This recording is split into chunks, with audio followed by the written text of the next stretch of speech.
ஏசப்பா, இந்த வேலைக்காக நன்றி ஏசப்பா. திடீரென்று உடல் சரியில்லாத நிலையில் மருத்துவமனைக்கு கொண்டு செல்லப்பட்ட போது கேன்சருடைய 4th ஸ்டேஜ் என்று குணப்படுத்துவதற்கு சாத்தியமில்லை.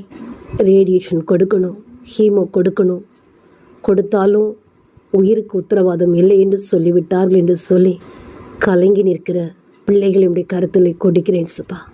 அப்பா, மருத்துவர்கள் கைவிட்டாலும் தாயின் கருவிலே உருவாக்கின தேவனாகிய கர்த்தர் நீங்கள் கைவிடவே மாட்டீங்கப்பா.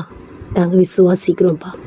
வேதத்தில் சொன்ன வார்த்தையின்படி பிணியாளிகளை குணமாக்கத்தக்கதாக கர்த்தருடைய வல்லமை விளங்கிட்டு என்று லூக்காவின் புஸ்தகம் சொல்லப்பட்டிருக்குப்பா.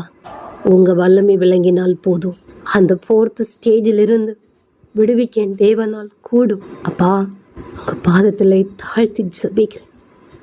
ஆமென்.